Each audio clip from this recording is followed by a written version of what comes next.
Regardez, Seigneur, nous avons vaincu. Mais de quelle victoire parles-tu? Tant de morts, tant de sang versé.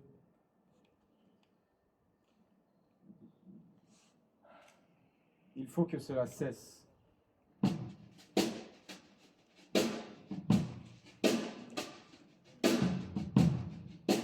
Restauration, Meiji et moi sommes nés la même année, en 1868. Alors que la Restauration voyait le jour dans l'ancienne capitale du shogun, Edo, devenue Tokyo, je suis né dans la capitale royale d'Okinawa, Shuri. Mon enfance a été marquée par un profond respect des traditions et de la culture de mes ancêtres. Le chignon, par exemple, symbole martial que chaque homme portait avec fierté, n'avait rien d'une simple coiffure. Il nous relie à notre héritage, à notre lignée. Martelait mon père, racontant sans cesse des histoires de samouraïs et de guerriers. Évidemment, parmi les réformes instaurées par le jeune gouvernement Meiji, figurait l'abolition du chignon, ce souvenir d'une époque qu'il voulait révolue. Je me souviens du jour où le décret est passé. Mon père est rentré à la maison, le visage marqué par la colère et l'amertume. Ma mère, les larmes aux yeux, a murmuré. Pourquoi veulent-ils détruire notre culture? Alors j'imagine bien combien cette agitation peut sembler absurde aux jeunes d'aujourd'hui. Mais, refusant de couper ce chignon, je ne pus entrer à l'université pour devenir médecin. Et ma vie en fut changée. Je m'engageais dans la voie que je suivrai pendant 30 années. L'enseignement.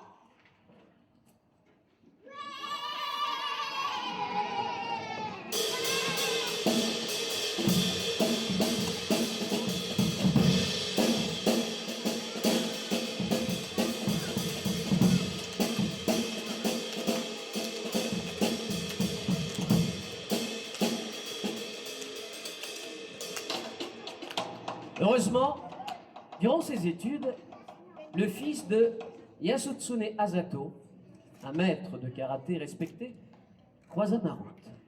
Bonjour. Moi, c'est le fils d'Asato. Moi, c'est Gucci. C'est qui, Asato? Un maître de karaté? Un maître de quoi? De karaté, un système de défense, ça marche avec les jambes, les bras. Un système de défense? Mon père affirme que le karaté est un art de vivre.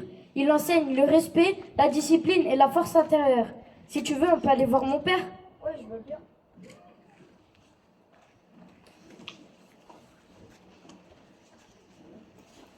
Une nuit, il m'a proposé de venir chez lui pour une leçon.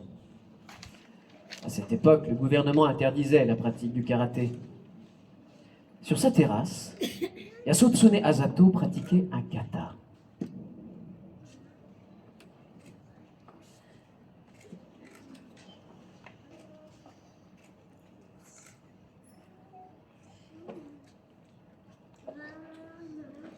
Tu veux apprendre notre art, jeune homme? J'ai hoché la tête 10 fois. Tu veux vraiment apprendre notre art? D'abord incapable de parler,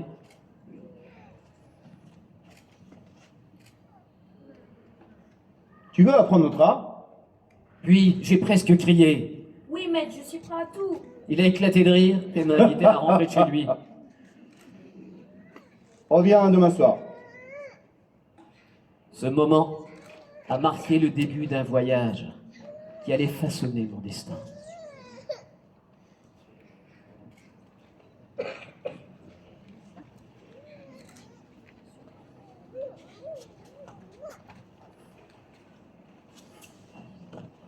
Chacune de mes premières leçons représentait une découverte fascinante et surtout un défi. Je me souviens de la soirée où j'ai tenté d'exécuter un kata pour la première fois. Mes mouvements maladroits, hésitants, m'ont bien sûr amené sur le sol. Mais pourquoi est-ce si difficile? Ai-je demandé, les larmes aux yeux. Utile. Asato, avec son sourire bienveillant, s'est approché. Ichin, le karaté est comme une rivière. Tu dois naviguer entre les rochers et les obstacles. Patience, détermination sont essentielles. Chaque défaite est une précieuse leçon. Ces paroles m'ont réconforté. Et j'ai commencé à développer une routine quotidienne, répétant inlassablement mes mouvements, observant les autres sans relâche, absorbant les enseignements de mon sensei comme une éponge.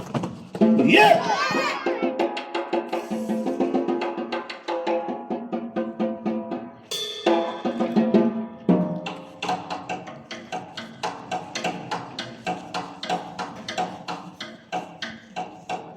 Nidan! Ayan Nidan!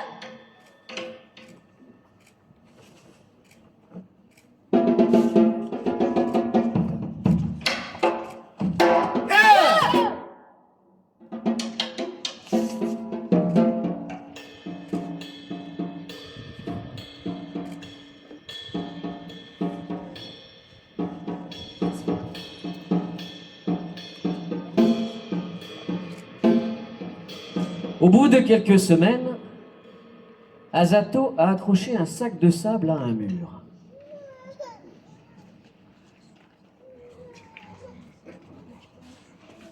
Ceci t'aidera à lier le corps et l'esprit.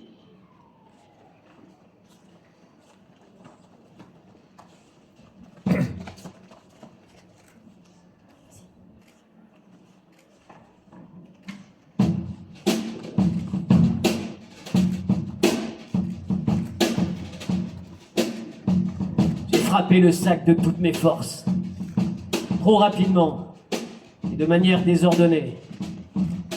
Mes poings glissaient sur la toile.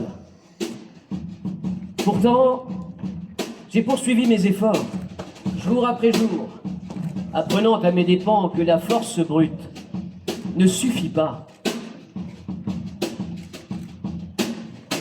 Le sac, implacable professeur, me renvoyait chaque erreur technique. Parfois, passait Itosu, l'ami d'Asato, un autre maître exceptionnel.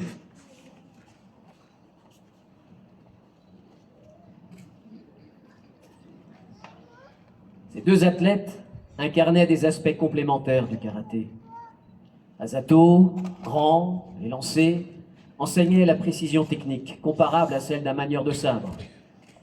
Itosu, petit et trapu, démontrait que la maîtrise du corps pouvait transcender les limites apparentes de la taille et de la force. Personne ne l'avait vaincu, pas même Asato.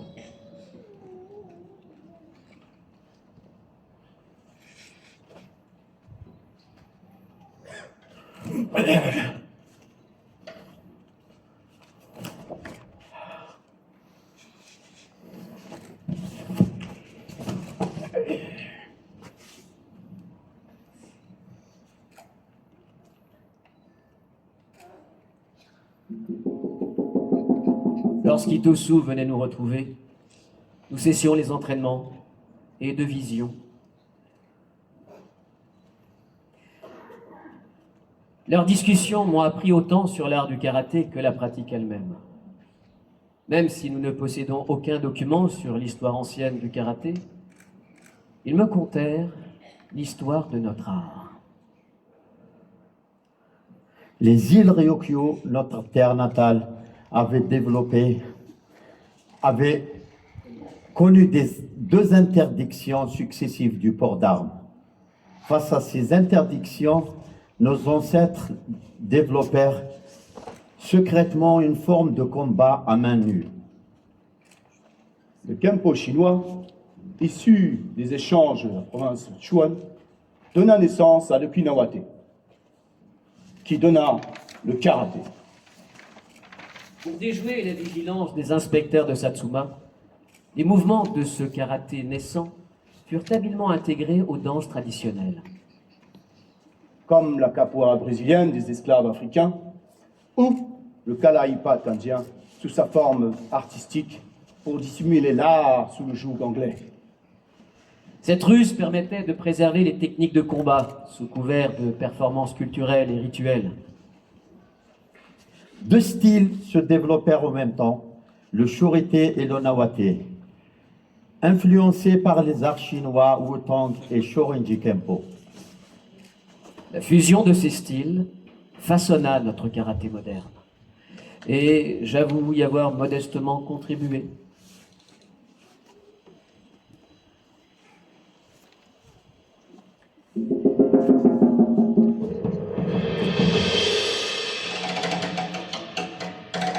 Durant ces années où le karaté demeurait interdit, l'enseignement se transmettait dans l'ombre. Asato et Itosu ne formaient qu'une poignée d'élèves. Cette transmission secrète renforçait notre détermination. Nous préservions un héritage précieux.